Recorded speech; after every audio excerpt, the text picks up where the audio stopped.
December 18, 1944. Camp Ruston, Louisiana. The morning fog clings to the wire fence like ghostly fabric. A convoy of army trucks rolls in slowly, engines growling through the cold mist. Inside, 30 exhausted women sit in silence, their Luftwaffe uniforms wrinkled, eyes hollow from days of travel across the Atlantic. Most are barely in their 20s. Some still wear medals stitched hastily to their coats, remnants of a regime now collapsing in on itself. When the gates swing open, the women brace for shouting, for punishment, for the harsh treatment they were warned about. Instead, an American guard, hardly older than they are, opens the truck door, offering a blanket and a steaming tin cup of coffee.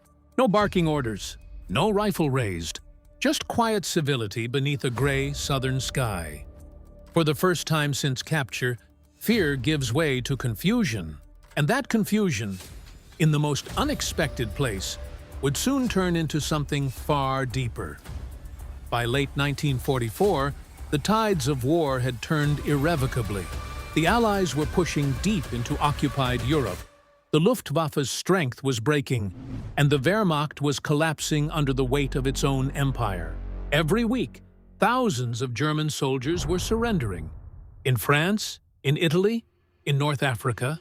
Yet few knew that America itself had quietly become home to one of the largest prisoner-of-war systems in the world. Between 1942 and 1946, more than 425,000 German POWs were transported across the Atlantic. They were scattered through over 700 camps across the United States, from the rolling farmlands of Iowa to the deserts of Arizona and the forests of the South. The camps were never meant to be permanent. They were born from necessity. After the fall of North Africa in 1943, Britain's camps had overflowed. The United States, with its vast land and logistical capacity, offered an unexpected solution. The U.S. Army Corps of Engineers moved quickly. Within months, barbed wire compounds and wooden barracks rose near quiet American towns, often beside railways or old training bases. Farmers could see the fences from their fields. Children would whisper about the Germans living just beyond the tree line. But among the hundreds of thousands of men, there were a few hundred German women, captured mostly in auxiliary or support roles. Members of the Luftwaffe Helferinnen Corps, Air Force auxiliaries, Red Cross nurses, or secretaries attached to field commands. Many were young, patriotic, and frightened. Most had never imagined they would end up halfway across the world, under the guard of the very soldiers they had been taught to hate. What awaited them was something no propaganda leaflet had prepared them for. According to the Geneva Convention of 1929, prisoners were to be treated humanely, provided food, shelter, medical care, and the right to correspondence with families. The United States adhered to those rules strictly, both for moral and strategic reasons. Washington knew that fair treatment of Axis POWs would strengthen America's global image and encourage better treatment for American soldiers held in German camps. Yet the decision went beyond politics. When local Americans, farmers, guards, and townsfolk saw the prisoners, they saw human faces, not symbols of Hitler's Reich. Reports from the U.S. Army's Office of the Provost Marshal General describe POWs being fed the same rations as American troops. Camps even had libraries, sports fields, and orchestras. Some prisoners were assigned light labor on farms or in lumber mills, where they were paid in tokens they could spend on cigarettes or postcards. The same system extended, in quieter corners, to the women. They were separated from the men, housed in smaller compounds, often guarded by younger American soldiers under strict orders. But the tone was markedly different from what they expected. Instead of interrogation and punishment, they encountered routine, food schedules, English lessons, even small gestures of kindness that blurred the lines between enemy and civilian. For the German women, raised in a culture that portrayed Americans as barbaric, it was disorienting. Many wrote home describing a world without fear, words censored but recorded in Allied intelligence archives. Behind every wire fence, a quiet, psychological war was unfolding. And it wasn't fought with guns or propaganda. It was fought with decency. That decency would become one of the strangest weapons of the entire war. Most of the German women captured by Allied forces were not front-line combatants. They came from the shadow layers of the Reich, the administrative heart of a war machine that had stretched too far. Many were clerks, telephone operators, and medics assigned to Luftwaffe or Wehrmacht units. Others were Flakhelferinnen, auxiliary members who worked with anti-aircraft crews, guiding radar instruments or plotting Allied bombing routes.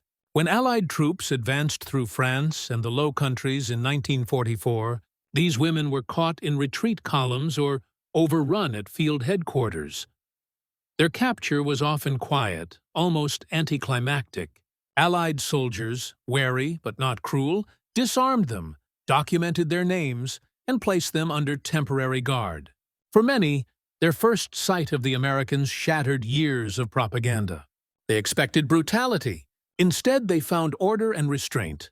British and American field reports noted that female prisoners were treated with what one officer called measured courtesy, though still under constant supervision. Transport to America was slow and exhausting.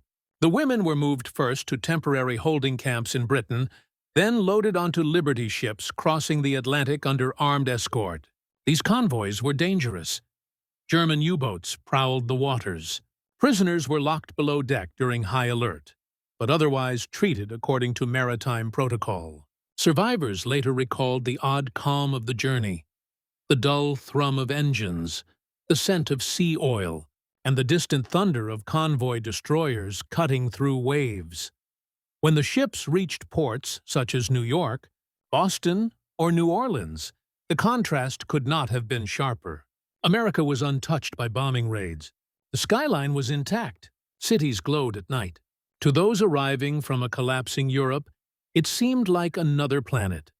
From the ports, the women were divided and transported by rail to internment centers: Camp Ruston in Louisiana, Fort Oglethorpe in Georgia, Camp Algona in Iowa, and a handful of smaller satellite sites. The camps were built from timber and tin, surrounded by barbed wire and watchtowers, but inside, daily life followed a strict rhythm. Reveille at dawn, breakfast of coffee, bread, and sometimes eggs. Roll call, work assignments, or language classes. Evenings filled with letters home or simple entertainment, music, reading, and quiet conversation. For the women, the psychological shift began slowly. They were prisoners, yet not dehumanized. They were watched, yet respected. In their diaries, snippets preserved in archives decades later, they described feelings of astonishment. "They do not scream," one wrote. "They speak as if we are guests, not enemies." Another wrote simply, "They smile." American guards, most of them draftees from rural backgrounds, saw the women as curious figures, distant enemies, but also young strangers far from home. One sergeant later recalled, "We were told never to touch or insult them. They followed the rules. So did we. After a while, we forgot what side anyone was on." The U.S. command allowed POWs to participate in labor programs that supported local economies without violating the Geneva Convention. Male prisoners worked the fields or repaired roads. Women were typically assigned indoor tasks: laundry, clerical work, or maintenance of hospital wards. In return, they received wages in camp currency, which could buy toiletries, stationery, or sweets from the camp store. To the surrounding towns, these camps became part of daily life. Locals would see German prisoners working behind fences or marching in neat rows to work sites. Curiosity often turned to quiet empathy. Some Americans, especially farmers who had lost sons overseas, found it hard to reconcile the sight of polite young women labeled the enemy. And for the prisoners, the transformation was deeper. Many began to question everything they had believed about the war, about Germany, and about themselves.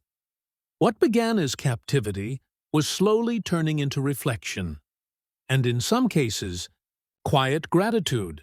That emotional shift would form the foundation for one of the most paradoxical stories of the war. How kindness from the enemy could dismantle years of indoctrination faster than any battlefield victory. Inside the barbed wire, war lost its noise. There were no explosions, no sirens, no speeches, only routine, ration lines, and the quiet rhythm of survival. For both the guards and the German women, humanity began to seep back through the cracks of duty. Private diaries from the era show glimpses of this uneasy coexistence. Guards spoke of the strange normality of escorting enemy women to the laundry barracks or the camp chapel. The German prisoners, meanwhile, described the guards' politeness as unsettling. Years of Nazi propaganda had painted Americans as crude, violent, and soulless. Yet here were men who held doors open, offered cigarettes, and greeted them with, "Good morning." One diary entry from Camp Oglethorpe, "To Hortitc," dated February 1945, reads, "He smiled when I dropped my canteen. I expected mockery. Instead, he bent down and helped me. I do not understand this war anymore." The emotions were mutual. American guards, many barely out of high school, found it difficult to hate women who reminded them of sisters or classmates. They weren't monsters, one veteran later said. They were just people on the wrong train of history. Over time, this fragile empathy transformed the atmosphere of the camps. Inside the fences, human decency began to replace ideology. Behind the compassion lay a deliberate policy. The U.S. government and Army leadership understood that humane treatment of prisoners was not only moral, but strategic. The Geneva Convention of 1929 provided a framework, but Washington went further. Intelligence officers recognized that good treatment could become a weapon of influence. Every well-fed, well-treated POW was a message, one that could travel back to Europe through letters, Red Cross reports, or repatriated prisoners. It undermined Nazi propaganda that portrayed Americans as barbaric invaders. Camp administrators were briefed on this principle. Guards were ordered to show discipline, not dominance. Military psychologists noted that a respectful environment made prisoners more cooperative and easier to manage. Some POWs, especially those disillusioned with the Nazi regime, even volunteered to share information or assist with post-war denazification programs. The strategy extended beyond military logic. By demonstrating fairness, the United States hoped to contrast its democratic ideals against the tyranny of the Third Reich. When German women described their experiences to officials or through monitored letters, their words became unintentional propaganda for American values. What began as an ethical stance evolved into quiet psychological warfare, one waged not with leaflets or bombs, but with decency. For the German women, captivity in the United States was not only a test of endurance, but a confrontation with an alien world. They came from bombed cities, rationed food, and a society regimented by fear. In America, they saw abundance, clean camps, running water, organized kitchens, even libraries filled with books they had been forbidden to read. To many, it was the first time they encountered a functioning democracy. One Luftwaffe auxiliary, interviewed decades later, recalled her disbelief. "The guards gave us coffee, and it was real coffee. At home, my mother hadn't seen any since 1941. Cultural exchange emerged quietly. English lessons were offered in several camps. Some prisoners began teaching German in return, or performing music for local audiences under supervision. Camp newspapers published bilingual articles about literature and history. These experiences cracked open years of isolationist thinking. Many of the women, educated under Nazi ideology, began to question the moral certainty they had been taught. The contrast between what they had been told and what they now saw was too stark to ignore. For the Americans, too, the experience was enlightening. They saw the enemy not as faceless threats, but as individuals shaped by their environment. Newspapers in nearby towns occasionally reported on the well-behaved German girls who sewed uniforms or tended camp gardens. The result was not friendship, exactly, but a slow erosion of hatred. Within those fences, the propaganda of two empires began to collapse under the quiet pressure of human contact.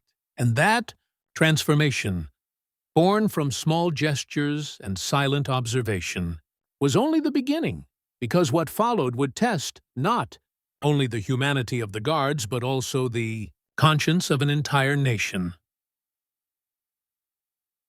For many Americans, kindness toward enemy prisoners was not universally accepted. Outside the camp fences, letters poured into local newspapers questioning why German captives were being fed steak while our boys starve in foxholes. The moral question was unavoidable.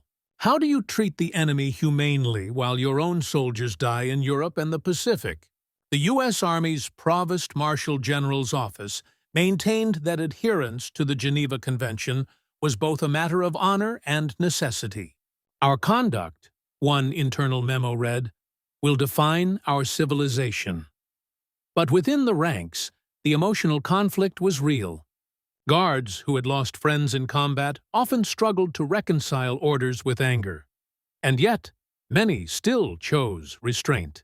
They followed procedure, not vengeance. Historians have since argued that this discipline, this refusal to become brutal, was one of America's quietest victories in the war.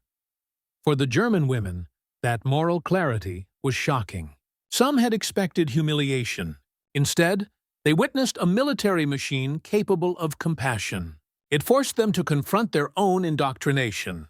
As one former POW later said, "I began to see that true strength is not fear, it is fairness." In that moment, morality was no longer abstract philosophy. It was breakfast served on time. It was a blanket offered on a cold night. It was a guard turning his back to give privacy, not power. Gender shaped every aspect of these camps. The presence of German women among mostly male captives created unique challenges for both sides. Women's compounds were heavily restricted. No male prisoners, no outside contact. The guards were trained to maintain absolute professionalism. Yet beneath that order lay tension, vulnerability, and the quiet understanding that these were young women in a man's army's world. Some guards viewed them with chivalry, others with unease. Strict rules forbade any personal relationships, and violations were punished severely. But beyond those rules, a silent empathy existed. Many American guards saw their sisters or fiancées in those prisoners. Many of the women saw their brothers or classmates in the men behind the rifles. Gender also shaped perception outside the camps. Local communities often expressed more curiosity toward female POWs than hostility. Newspaper photographs, carefully staged by Army public relations officers, showed neatly dressed German women doing light labor, reinforcing the image of a humane and civilized America. Inside, however, the women lived under constant observation. Privacy was rare. Dignity had to be protected within a military framework never designed for them. And yet, many adapted with remarkable resilience. They sewed, sang, and kept journals. They turned confinement into order, loneliness into routine. Through gender, the war's brutality softened just enough to allow something extraordinary to appear. A fragile space where both sides could see each other as human beings, not categories. In every conflict, emotions outlive the battles. For the German women POWs, the emotional impact of captivity in America lingered for decades. When interviewed in the 1970s and 1980s, many spoke not of fear, but of confusion. Confusion at being treated better by their enemies than by their own regime. One former Luftwaffe Helferin recalled, "They did not yell. They called me Miss." I could not stop thinking about that for years. The guards, too, carried those memories. Many had entered the service filled with anger and propaganda of their own. Yet, day after day, they discovered that the enemy laughed, worried, prayed, and cried just as they did. One veteran reflected in an oral history project, "They stopped being Germans. They were just people we were responsible for." This emotional reciprocity became a quiet bridge, one built not through diplomacy, but through shared humanity. The Red Cross and the U.S. Army's psychological warfare units noticed it too. Reports noted a growing willingness among prisoners to question Nazi ideology, particularly after exposure to fair treatment. The logic was simple. Cruelty reinforces hate. Kindness dismantles it, but emotion is unpredictable. For some, gratitude turned into guilt. The uncomfortable realization that they were safe while millions of others suffered. Others found in that kindness a renewed belief in decency itself. When the war ended, those emotions would follow them home, across the ocean, into the rubble of post-war Germany, where the true test of what they had learned would begin. Because for many of these women, captivity had not been a punishment. It had been an education in humanity. April 1945, Germany was collapsing. Berlin smoldered. The Rhine had fallen. And inside hundreds of POW camps scattered across the United States, the news spread quietly, whispered through fences, passed in letters censored but never silenced. The war was almost over. For the German women in captivity, that should have been a moment of relief. Instead, it brought a deep, unsettling dread. The world awaiting them back home was unrecognizable. Bombed cities, missing families, and an ideology that had consumed everything it touched. In contrast, life inside the American camps had become predictable, even strangely safe. Official orders from the War Department began to circulate in late spring. Prisoners would be gradually repatriated under Allied supervision. Ships that once carried them westward in chains would now carry them eastward, back to a homeland reduced to ashes. At Camp Ruston, guards gathered the women for roll call. The announcement was made with military formality. "You will be returned to Germany." Some women wept. Others stood in silence, faces pale, eyes distant. One diary entry simply read, "They said we can go home. But where is home now?" The irony was painful. For years, captivity had meant fear. Now, release meant uncertainty. Reports from the Provost Marshal General's office noted that female prisoners, particularly those from the Luftwaffe auxiliaries, displayed mixed emotional responses upon hearing of the repatriation orders. Some expressed joy, but many showed signs of anxiety and depression. The camp psychologists called it reversed captivity syndrome, the strange phenomenon of prisoners developing attachment to the stability of confinement when the outside world feels more dangerous. The final weeks. Inside, the camps were filled with contradictions. Guards maintained protocol, but sensed the shift. American soldiers who had once been distant now spoke more openly. Farewells were awkward, restrained by regulation. One sergeant later recalled, "We shook hands. That was all we were allowed." But it said everything. As the women packed their few belongings, uniforms now faded, notebooks filled with English phrases, small handmade trinkets from the camp workshops. They were escorted to waiting trucks. Locals gathered at nearby roads to watch. Some waved, others turned away. In New York Harbor, the ships waited. Liberty vessels refitted for mass transport. The Red Cross oversaw boarding, ensuring that each prisoner carried basic supplies, blankets, rations, medical checks. But what they carried most was memory. An eyewitness account from an Army chaplain describes one striking scene. They were lined up along the rail, singing softly in German. Not patriotic songs, but hymns. One girl cried as a guard handed her a Bible she had borrowed. She said, "I will not forget this country." The kindness that had defined their imprisonment now haunted their departure. For many, It was the first time they realized that compassion could be more powerful than ideology, and far more disarming. In the camp's final hours, even the guards felt the weight of what was ending. They had enforced the law, not friendship, yet in doing so, they had rediscovered something deeply human. One corporal wrote in his final report, "We treated them as the rules said, but I think we learned more from them than they did from us." The ships pulled away under gray skies. The harbor fell silent. Behind, the United States returned to its rhythm. The barbed wire fences soon dismantled, the barracks left empty. Ahead, across an ocean, the women faced a homeland, in ruins and a people searching for their soul. What they would find there, and how the memories of their captivity would clash with the devastation of post-war Germany, would define the rest of their lives. The return voyage to Europe was silent. No songs of victory, no banners, no speeches, only the steady groan of ship engines and the endless gray of the Atlantic. For many of the German women POWs, the journey felt like drifting between two worlds, leaving a land that had treated them with dignity, heading toward one that no longer existed. When they finally reached Le Havre, France, and later the German ports of Bremen and Cuxhaven, the scale of devastation stunned them. Cities were flattened. Rail lines twisted like scorched wire. Smoke still drifted from craters where streets had once been. It was not the home they remembered. It was rubble. The Allied authorities processed each returnee with bureaucratic precision. Names checked, uniforms replaced with civilian clothing, temporary documents issued for travel to surviving relatives.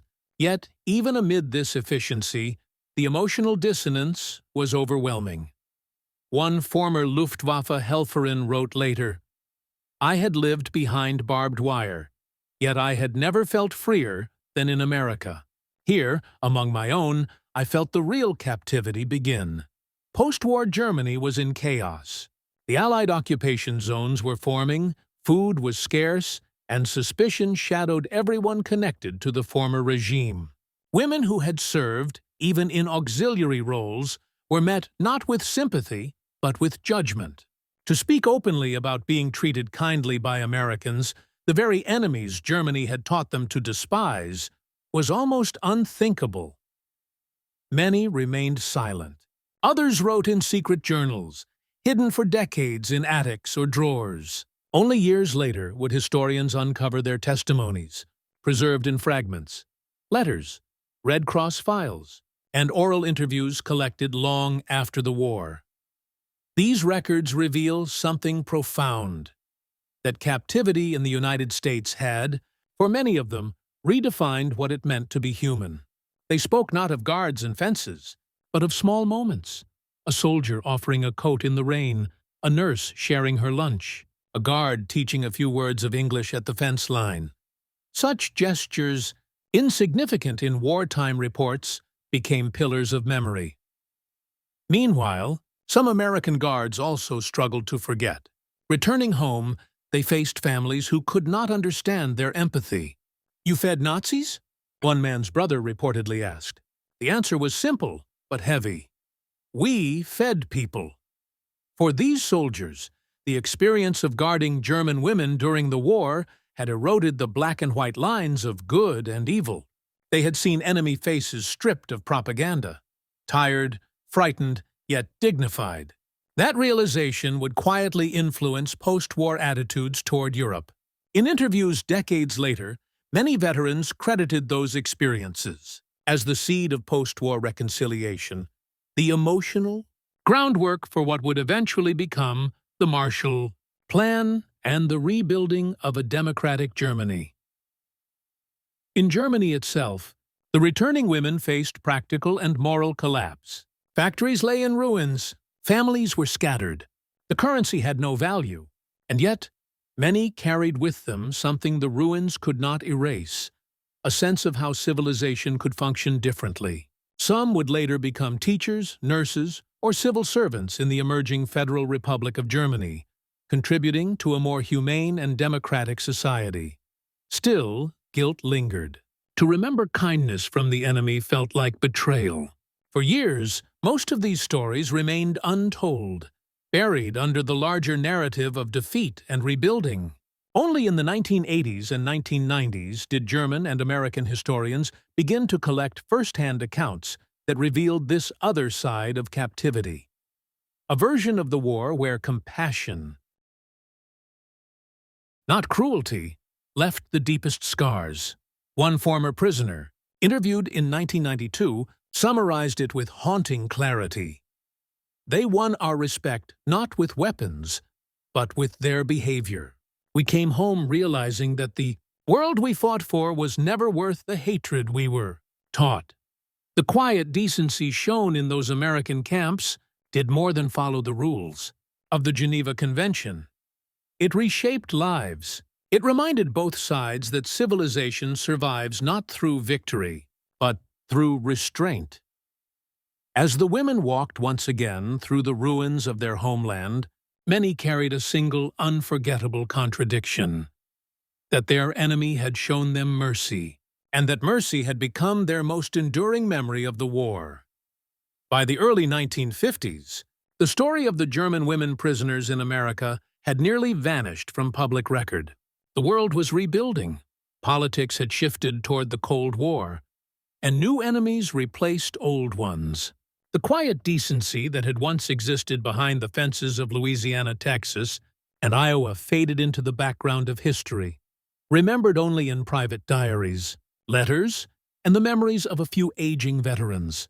For many of the women, life resumed in fragments. Some married, some emigrated, others tried to rebuild families in bombed-out towns. But beneath the surface of ordinary life, their years in captivity lingered like a dream that wouldn't fade.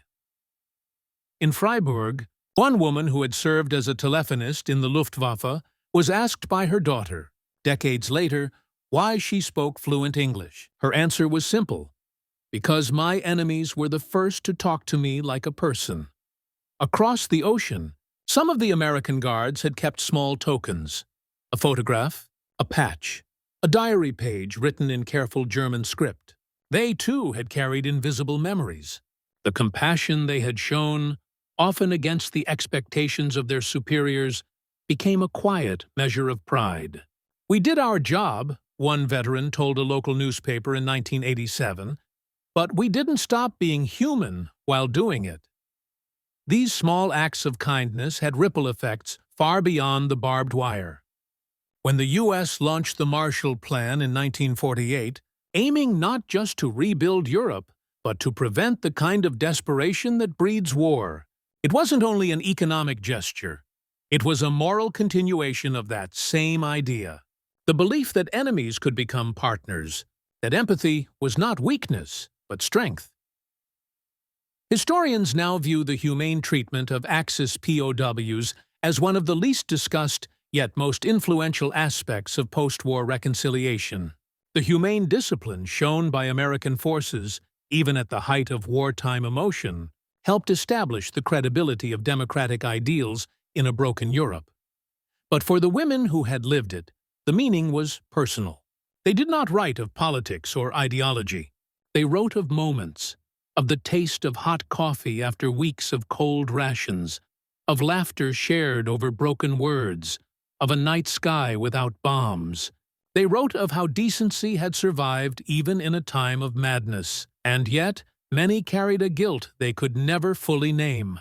They had been part of a war machine that caused immeasurable suffering, but they had also witnessed humanity where they least expected it.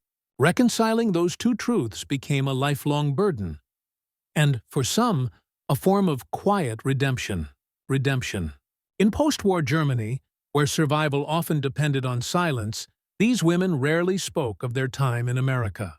Their memories were too tender, too contradictory.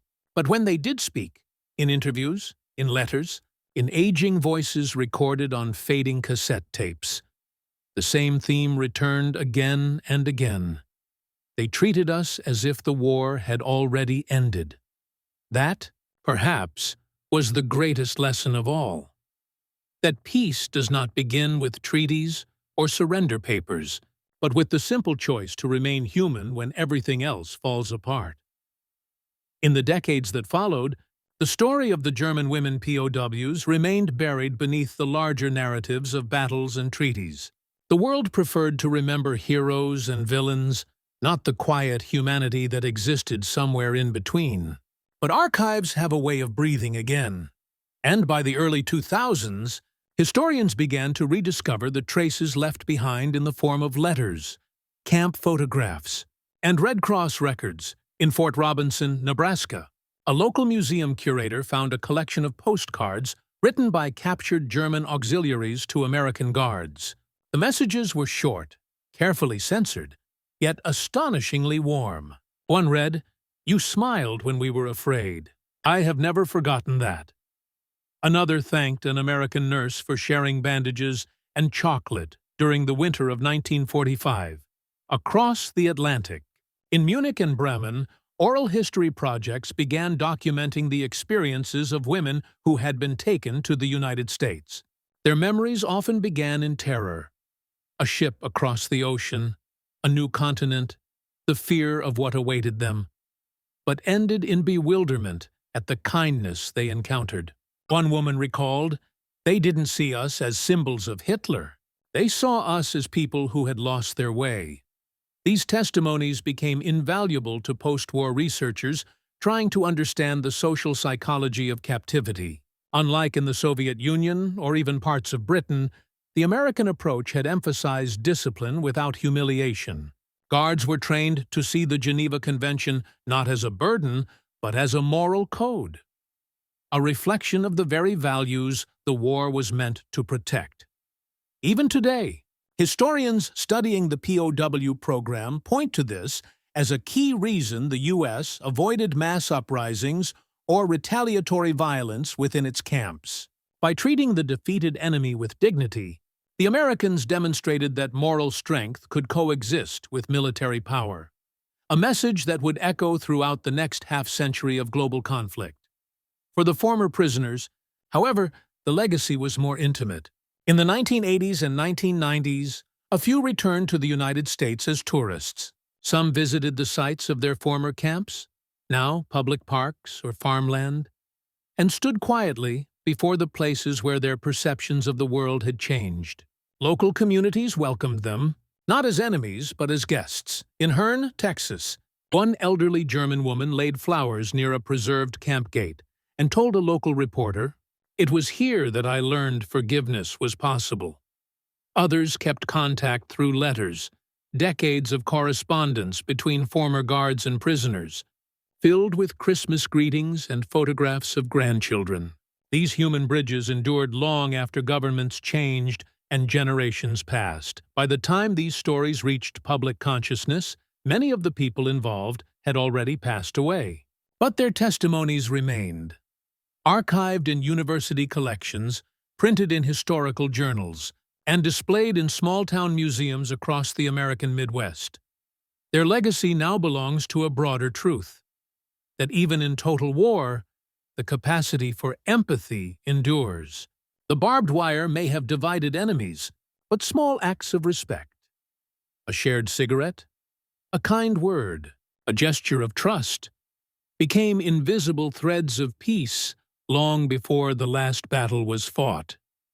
For decades, war historians focused on weapons, strategies, and victories. Yet, within these forgotten POW camps, another kind of triumph occurred, one that did not require a gun or a flag.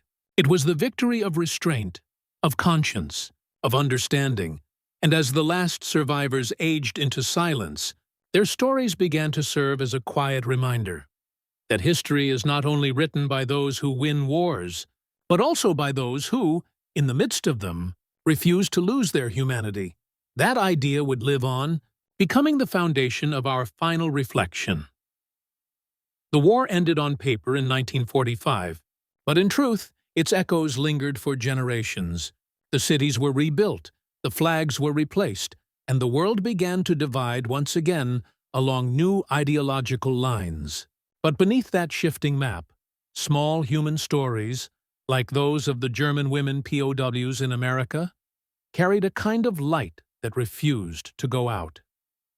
They were not generals, nor strategists, nor names written in textbooks. They were young women, secretaries, radio operators, nurses, swept into a machine they did not design. When captured, they expected revenge, humiliation, or worse. What they encountered instead was the unlikeliest weapon of all: compassion.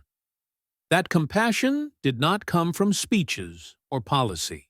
It came from ordinary Americans, guards barely older than the prisoners they watched over, nurses who remembered the faces of their own brothers fighting overseas, farmers who saw hunger and could not ignore it.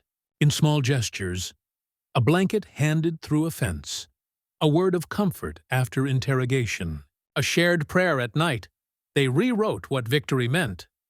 The United States had entered the war to defeat tyranny, but in those POW camps, it quietly proved something even greater: that moral strength could survive even in triumph. Where other nations answered cruelty with vengeance, the Americans enforced discipline with empathy. It was not a calculated act of mercy. It was the simple continuation of a belief that civilization is measured not by how one treats allies, but how one treats enemies. For the German women, the experience was disorienting. They had been raised in a world of propaganda, told that Americans were decadent, godless, and savage. Yet, within days of arriving in the camps, those myths began to fall apart. Guards greeted them politely. Doctors treated them as patients, not prisoners. When food was scarce, rations were still shared equally, American soldier and German captive alike. This quiet civility had a purpose. It was a statement that democratic ideals were not confined to speeches in Washington or London. They could exist even behind barbed wire. The moral contrast between the American camps and those of Nazi Germany or Imperial Japan was not lost on the world. It became a silent, powerful testament to what the Allies had claimed to fight for. Not domination, but decency. And yet, the impact went beyond politics or propaganda. For many of those women, the experience reshaped their understanding of humanity itself. Some would later say that their time in captivity became the first moment they questioned the regime they had once served. The kindness of an enemy made them confront what their own government had denied them: the right to dignity, to thought, to compassion. Historians today often measure wars in numbers: casualties, tonnage, miles advanced, bombs dropped. But the truer measure of victory lies elsewhere, in the preservation of conscience. In that sense, the quiet kindness shown to German POWs, especially the women who had known nothing but indoctrination and fear, was one of the war's most profound victories. It did not change the map of Europe, but it changed hearts, one guarded encounter at a time. After the war, when these women returned to Germany, they carried an invisible legacy. In a country devastated by guilt and rubble, they became unspoken witnesses to the possibility of reconciliation. Many would never talk publicly about their experiences, out of shame, confusion, or the sheer complexity of memory. But their silence did not erase the truth. Within that silence lived an understanding that the war had not destroyed humanity entirely. Decades later, when scholars interviewed the few who were willing to speak, the answers were strikingly similar. "They treated us like people," one said. That was harder to forget than the war itself. Another recalled the sound of an American soldier humming while standing guard one night, a song I still remember more vividly than the air raid sirens. These fragments, small and intimate, are what history often overlooks. They are not grand declarations or military triumphs. They are moments when decency endured in defiance of hatred. When the machinery of war failed to erase the basic connection between two people separated by wire. If war is the collapse of civilization, then the treatment of these prisoners was its faint heartbeat, still alive beneath the ruins. As the years passed, and both captors and captives aged into memory, their story became less about the war itself and more about what followed, about forgiveness, perspective, and moral endurance. In an age defined by new conflicts and new enemies, the lesson remains that kindness in victory is not weakness. It is the final act of strength. When we speak of history, we often glorify those who fought hardest. But perhaps the true measure of civilization belongs to those who refused to become what they fought against.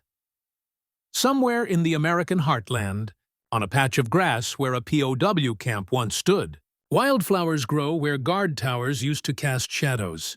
There are no fences left, only the wind, the soil, and the quiet memory of a time when enemies shared humanity across the line. And in that memory lies a truth as enduring as any monument, that even in war's darkest hour, mercy can leave the longest echo.